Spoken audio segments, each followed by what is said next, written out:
today's YouTube video, a man wobbles a post and I get excited about some milk. Is that, or is it not, the coolest thing you've ever seen? Morning everybody, it has just gone 5 o'clock here on our farm and the morning is just getting started. But this morning we're doing things with a little difference. So yeah, let's get this morning started and see what's on the job today. So these are our, what we call our special treatment pen. I'm going to get them behind the robot first, get them milked, check on any cows that are calving, and then we can get this morning started. Doesn't look to be anything calving, so let's crack on. But I have a feeling there is a little problem. So I've just come in robot full on the gate.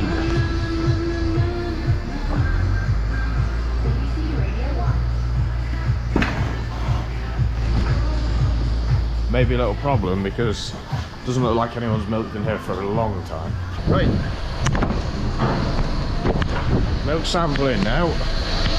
So this morning I said we're doing something with a little bit different. This morning we are milk sampling. There are 162 cows in this shed. Hello.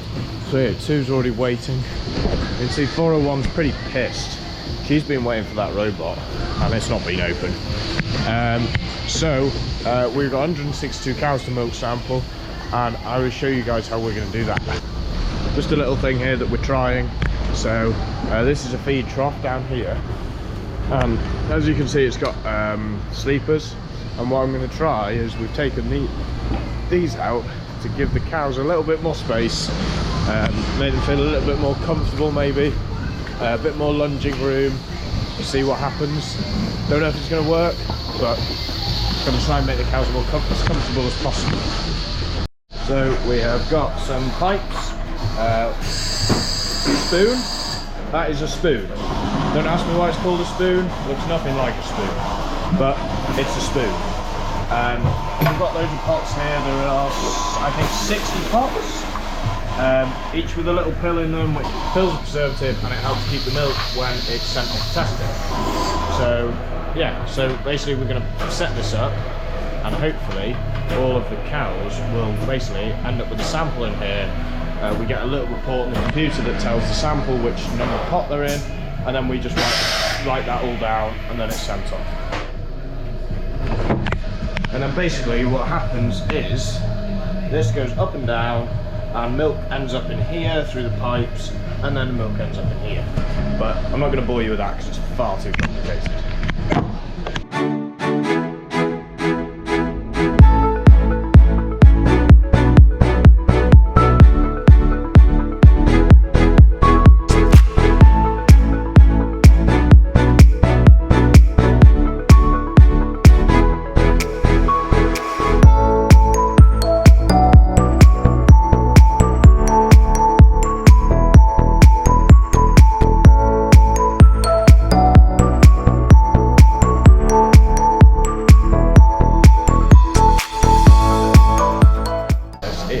Coolest things I've ever seen. No electrics, just air and gravity used to take a milk sample from a cow. Okay, there's electrics over here, but that thing has no electrics at all. So the reasons we're going to take milk samples are for performance indicators really. So we can track, each sample will be given a fat and a protein content, and then that's every 6 weeks we take a recording. And that data is building a picture in that cow's life of her fat and protein content. And in the case of us, because we're pedigree, they actually get awards individually. So they get awards based on kilos of fat produced, kilos of protein produced. And milk yield data is also sent in with that information. And it gives a round picture of kind of milk quality and the level at which we're performing at. So, you know, we want good proteins and good fats. So what a lot of you won't know is that a lot of the milk that you drink actually we have to fulfill requirements of fat and protein. Protein's about 3.2%, the fat about 4.2%. And the other thing that the recording data takes is cell count as well. So yeah, right. So cow finishes milking, and what we should see here is some sort of agitation process, providing this works. So what it's doing is sucking the milk line empty. You can see it's bubbling the milk to mix it. So that's using the vacuum, and then it will stop doing that.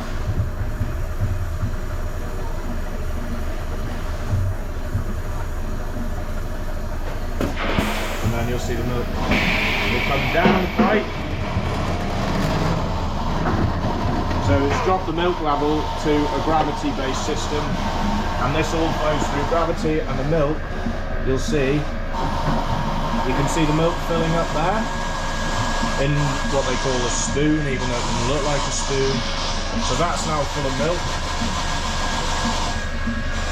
and you can see there that's full of milk, and then that milk, that'll drop down, and the milk will end up going into the pot. So now it's shut the valve, sucks all the milk out the pipe. You can see that's dropped down, and the spoon's going to empty full of milk. And then if I open this, there's a sample of milk. Is that, or is it not, the coolest thing you've ever seen? So the old man is currently trying to fix the gate that jammed this morning.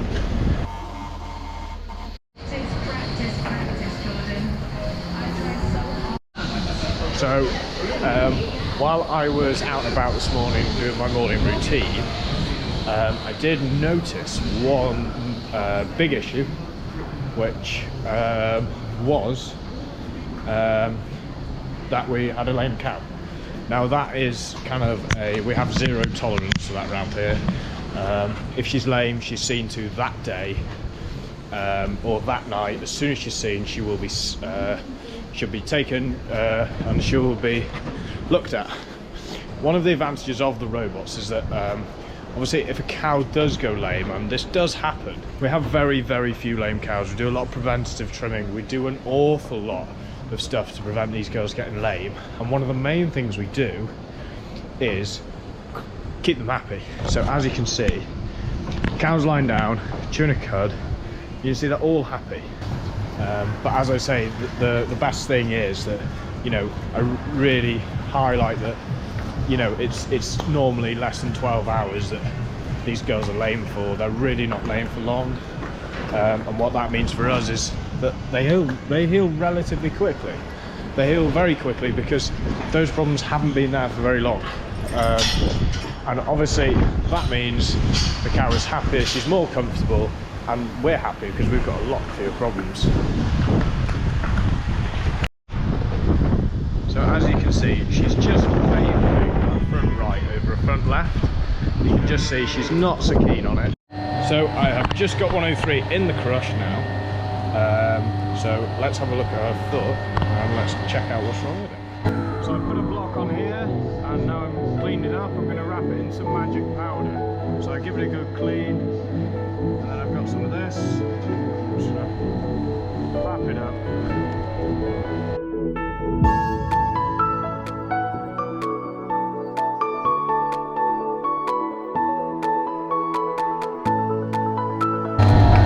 So that's it finished. So I've wrapped it up in some salicylic acid. I put a block on there, and so hopefully now it'll stay nice and clean, and it will heal up nicely, and then we'll recheck her in a few weeks. We'll take the bandage off in a week or so, and then we'll remove the block. So it is just about 4 o'clock, and I've just started my afternoon routine. And obviously you guys have seen 103 have her foot seen to this morning.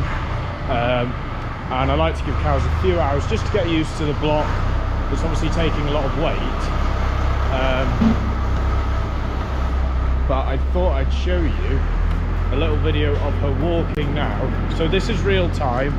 You can see the bandage is still red, but as you can see, the difference between 3 or 4 hours ago this morning and the way she's walking now, that's the level that we work at. That's the effort and the dedication that we put into our animals here on our farm. everything is so vitally important to make these cows as comfortable as possible. And we give her 2 weeks, and that lesion will be completely healed over and never to be seen again. So stuff like that is why I do this job and why I love this job. Those are the reasons you get up in the morning, to see results like that.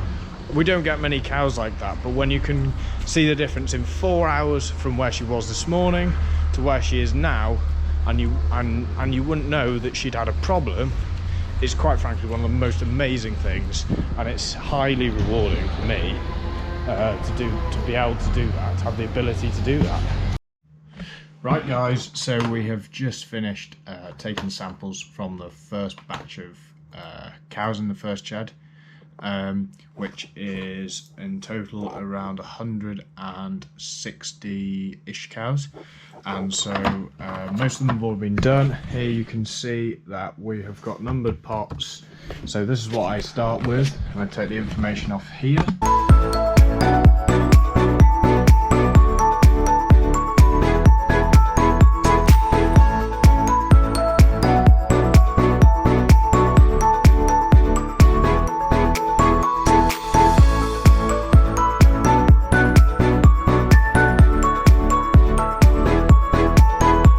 That's that. I've just finished all those pots, so they are all the cows from the first shed. So now we've just got to finish and wait on the sampling in the second shed, and then we'll be ready to go. So now what it's left to do is to get them in the fridge and get the next shed started up. So as you can see, there are all our sample pots. So we've got the first box here, second and 3 boxes now. So we'll put those in there. So put those in there, and they'll wait in the fridge until they're sent to the lab on Friday. I'm going to try and keep you guys updated with a video every single Monday, showing you guys what we've been doing in the previous week running up to that. Don't forget to hit the subscribe button, and you guys will get notifications every time I post a new video. If you've enjoyed this video, hit like, leave a comment in the box below for anything you guys would like to see, and I will see you guys next time.